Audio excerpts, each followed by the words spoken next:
Okay, hey guys. So, welcome to my next video.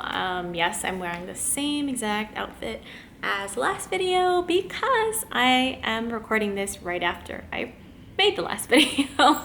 So, consider this part 2, I guess, of trimester 1.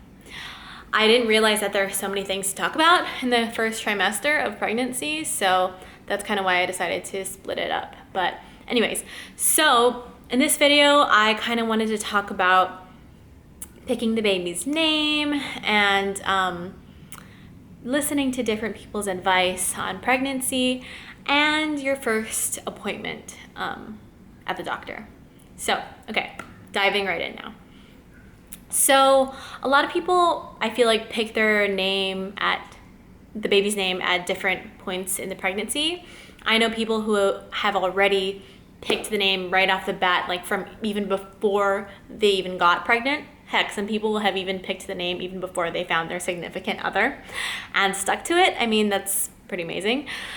And I know other people who, wait till the baby's born to kind of look at what the baby's facial features are looking like and kind of deciding what name best suits the baby based on, like what they look like. I have actually been one of those people who have had a list on I've had a list on my phone for the past few years actually, of names that I, over time, thought that I really liked as a baby name. And so I literally have a list of like 50 names on my phone that I've accumulated over the years. Didn't pick any of those names for my baby. Nope, was not any of those names. I don't know what it is. It's like once I became pregnant, none of those names that I thought like, oh my gosh, yeah, that's gonna be my baby's name, didn't really seem to fit. And I think that's for a good thing, because I think the name that we actually came up with in the end is beyond perfect. So I'm glad I didn't stick with any of the other ones. Anyways, so in picking our baby's name, once I first became pregnant, that's kind of one of the first things Hudson and I were doing, was deciding, oh my gosh, what should the name be? And Hudson and I both really, really wanted a boy. Like really, really wanted a boy. I don't know what it is. For me, I've always dreamt of having a boy first.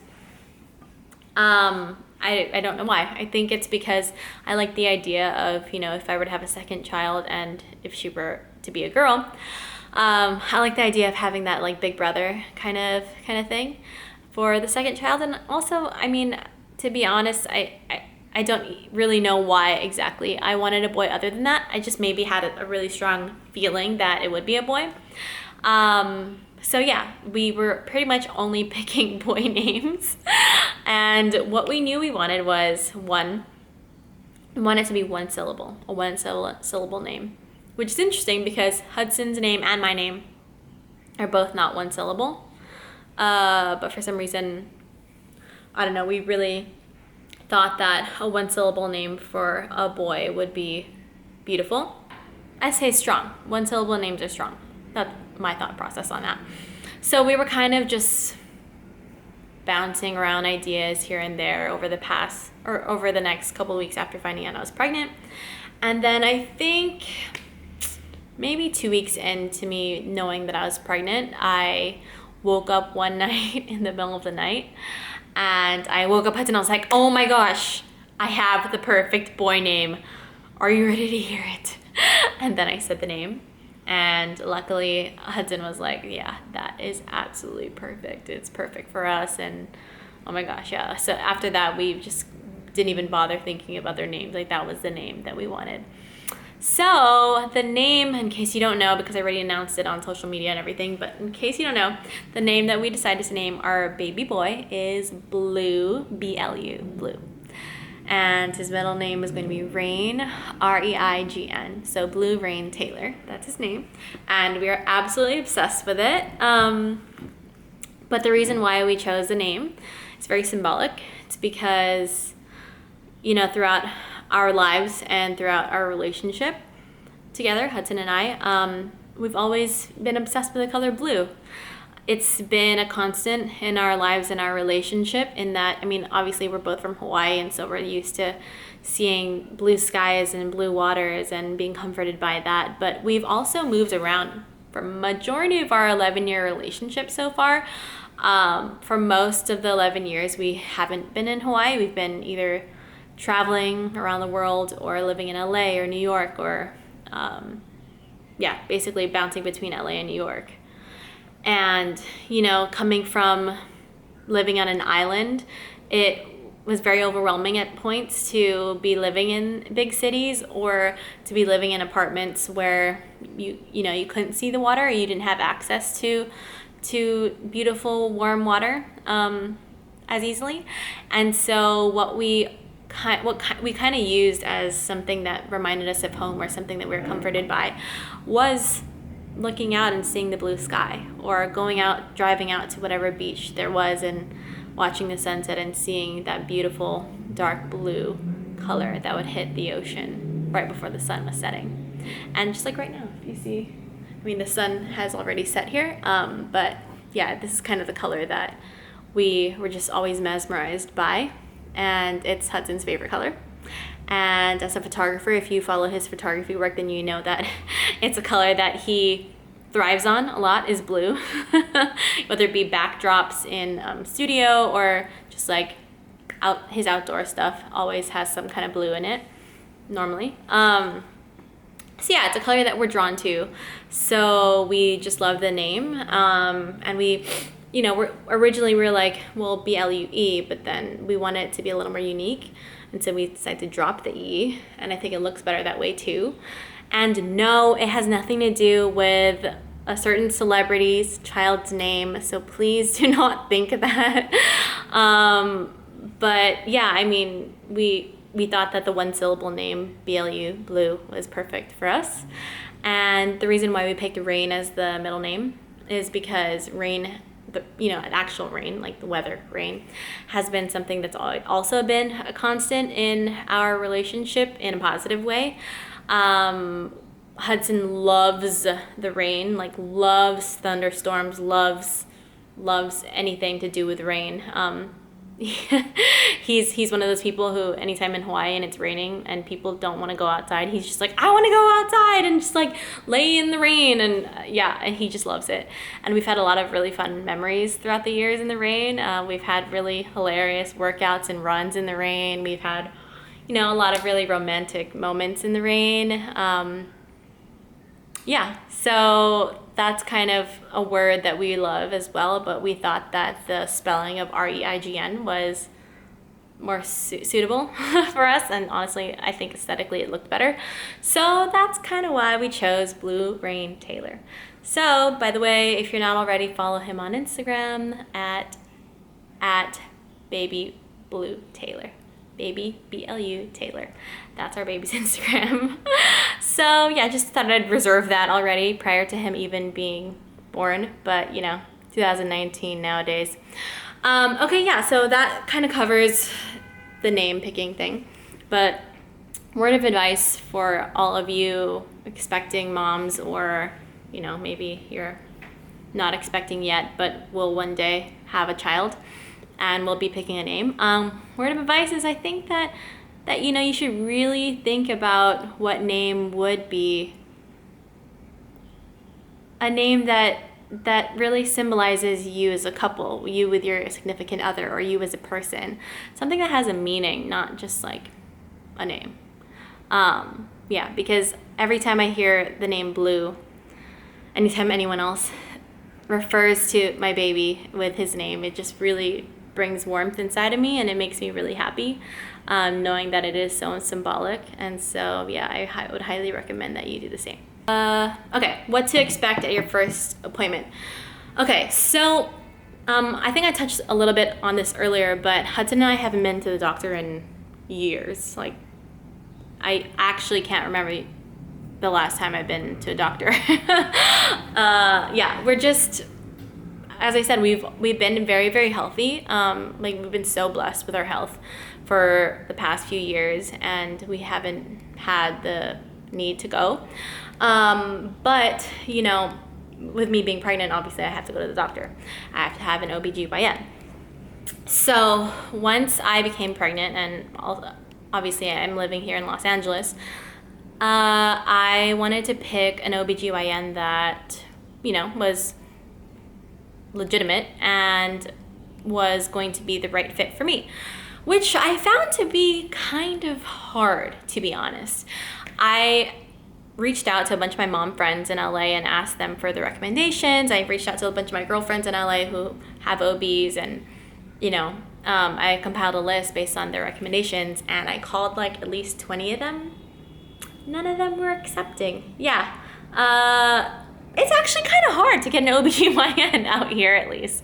I know how it is where you live, but over here it's kind of difficult. So basically, the reason why it was difficult is because a lot of the ones that are highly recommended or highly rated or whatnot, they are busy. They're booked. And because they are having to deal with, you know, delivering babies as well, they have a cap, I guess, on the amount of women they're allowed to take on, because if they have to be there for every delivery, then they can't, you know, take on a gajillion women that are due in September, which is when I'm due. It's because they won't be available for their delivery and just overall their whole process.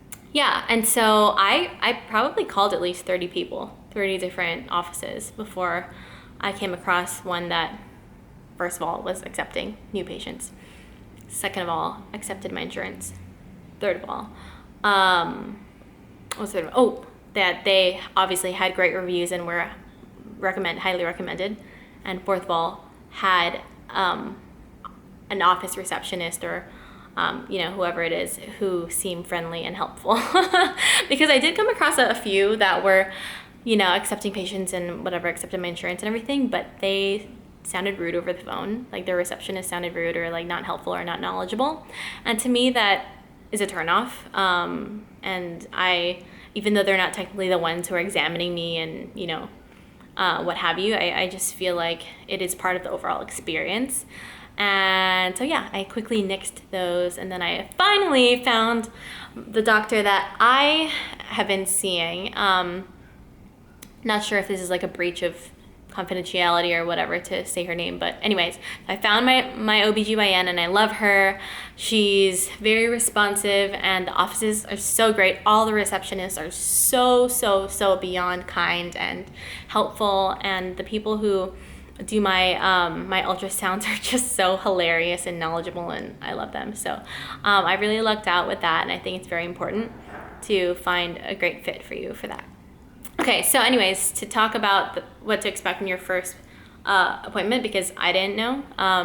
So basically, you can't really go and see your OBGYN until your like 9th or 10th week. And I think that's because obviously you're a little bit towards the end of your first trimester then. So then, you know, you can avoid, like, you know, for example, if you were to have a miscarriage or anything, you can avoid that. And they can hear the heartbeat around that time. So yeah, a lot of OBGYNs won't take you unless you're around 9 or 10 weeks along. So I went around my 10th week and 9.5, I think 9.5. And basically this is kind of how it went. So today is a very special day for us because I'm finally going to my first doctor's appointment, which I've been waiting to do for what feels like forever, but it's only been about 3.5 weeks since I found out that I'm pregnant. So yeah, we're on our way, and apparently today is the day when I finally get to hear the heartbeat, which is what I'm probably the most excited about. So yay! So this is my vlog to baby Blue. We love you. We love you. So I went in. The first thing they do is they have you do a urine sample. So you go in the bathroom, pee in a cup, and I guess they obviously, one, they can test to make sure that you are actually pregnant, and two, they can test for things like if you have like a UTI or something like bacteria stuff, whatever. Yeah, so that's the first thing I did. And then the second thing I did was they took me in to get my ultrasound for the first time, which I'll probably like, you know, have put it in this video as well, my first ultrasound. So pull this down from the back. You ready?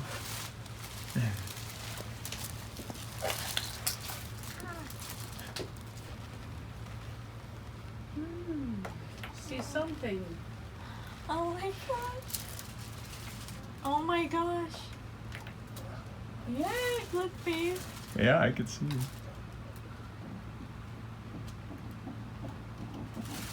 Is that its heartbeat? Oh my gosh. Yes, Wow. baby's heartbeat.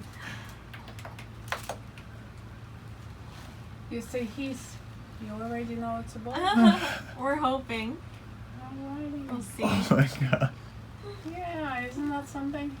Out of nowhere. Wow. You're gonna be a mommy. You're gonna be a daddy. Yeah. Oh my god, it has little arms already? Yeah, and legs. Oh my gosh.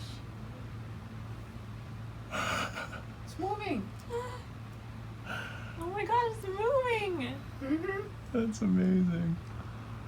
Can you see that in the I video? can see it, yeah. There's a video right behind you. Looks cute. Wow. Amazing. Congratulations. Thank you so much. But it was a scary experience for me just because I was so nervous. Because it's one of those things where it's like, yeah, the pregnancy tests say that I was pregnant and yeah, I have all the symptoms, but it still didn't feel 100% real to me that I was pregnant. And so once I was like laying there and they put the jelly on, which is actually really warm and like gooey, and then they were like, you know, pressing on my stomach with the machine thing, I was just like almost hyperventilating because I don't know why I was just so nervous. It was just such a weird new thing for me. But seeing that there was something inside of me for the first time, whoa, that was such an indescribable, amazing feeling.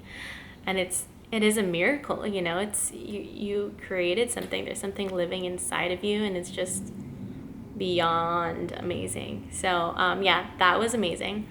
And then yeah, after that, I mean, they take a bunch of photos of your uterus and the baby to show you, and obviously to show the doctor for the doctor's charts. And then you go in and you know, sit down in the doctor's office, and she basically obviously confirms you're pregnant because you saw the ultrasound, and kind of like examines the photos and everything. And then, you know, she'll say, okay, yeah, so it looks like this and that in my uterus, and like if there are any like problems or whatever like that the ultrasound person saw, then she can kind of like explain, which thank goodness there weren't any.